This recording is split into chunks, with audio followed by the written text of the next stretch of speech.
Masechet Avodah Zarah Daf Nun Vav Amud Aleph, 11 lines down, like past halfway. So, v'had tener zvid b'dver be'oshaya.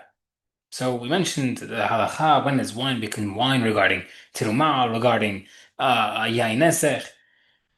We put on a few opinions. Now we're going to have a problem because Razvid said elsewhere in the Baraita of Rabbi Oshaya, yain mishayered labor ve'kafeh.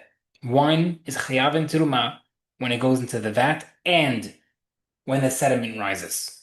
Rabbi Akiva Omer because says "Mishel shluda hayvit," only when you're taking it from the vat and putting it into your wine casks.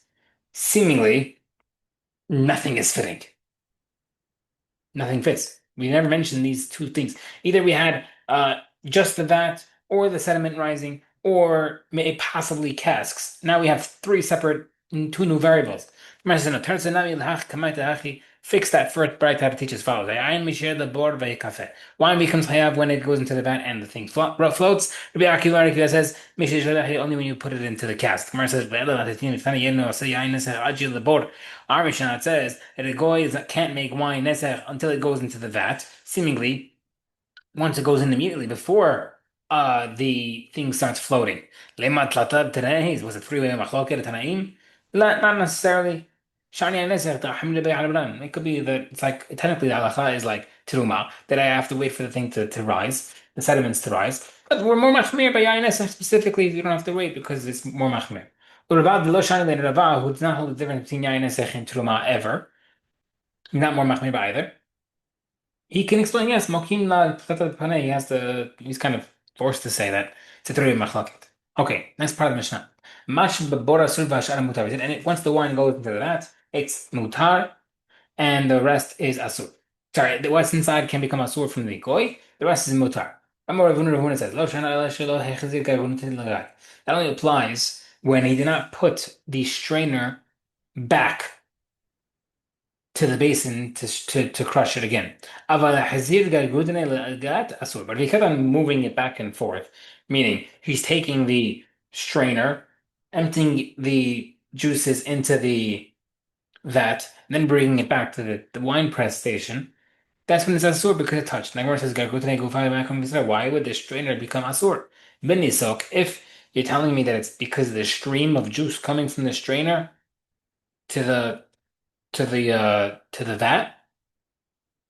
One second, Shema Minani, we're gonna have a whole mahloket in 2 weeks regarding whether or not that's possible. There's a stream. Let's say you have liquid A being poured into a vessel B. If vessel B has a problem, like right now we're saying it's Yain Nesach, the vat, and there's a stream connecting the two, you're pouring it directly into. The stream will be connected from A to B at one point. Can the Tuma transfer from B to A? So seemingly we're bringing in proof that it can. If the strainer is going from the liquid from the strainer is going inside, now the strainer becomes asur because it's dripping into the item. Is that a proof? The Gemara says no. Like Reb Chia said elsewhere, over there, it's another case where the wine flask was touching the funnel. We were using a funnel. Stuff becomes in the funnel not because of the stream connects it, but rather because the water level, the wine level in the bottle, in the flask, rose until it touched the funnel. That's why the funnel became asur. Over here in regarding the vat, also the wine level in the vat rose until it touched the strainer. That's why it's asur. Now we have story time. There was a certain child who learned and became a master of Hilchot Avodah Zarah by the age of 6. Sheesh. But I mean, it asked him a question. They were asking halacha questions to the 6-year-old Shema Yisrael. What's the halacha if whoever had foreign parents, like if your father heard this, they would turn to you and say, "Oh, and what were you doing at 6 years old?" Okay, fine. Okay, the question is, what's the halacha? What is the halacha regarding to crushing grapes with a goy in a wine press? Amar lahu, he said, you can do it. 1 second, but what if the guy reaches down? He'll make libations with his hands while he's crushing it. Mar says no. It's at the end of the day. The child said no. It has to be talking about the case. It's mutar only if the goy's hands are tied, so he can't touch the wine with his hands. Okay. Maybe he'll crush the grapes with his foot and have in mind with his foot to make yain nesach, to make it for his goy, for his god.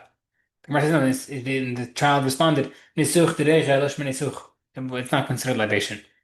Okay, how did David Badra? I'm telling the story. Nadra did the Shui Yisrael Baruch Havim B'Elug Amra. There was a Jew and a guy who were, and the guy with hands were tied. They were crushing wine belonging to a Jew. V'sheher Shmuel Tafle Yadegle, and Shmuel did not use it for 3 Hagim. He waited for 3 Hagim to pass, almost a full year, at least a full year. Um, the 3 regalim is Pesach, Shavuot, and Sukkot.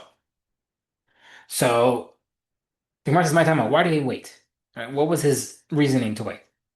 Illema mishum de kasavar. If you want to say because maybe he held the mishkahna tana da asur. If I find a tana, if I find a reason, an opinion that holds as a source of benefit when the guy worked on it, kirabinatan, like the coin to the benatan, or afil bena'ad, then it'll be asur for benefit. Right? Meaning, what part of it will be asur? Is it asur for benefit, like a binatan? Because why? Where do we see the binatan hold this? The Tanna says, midado, if a goy helped measure the wine of a Jew.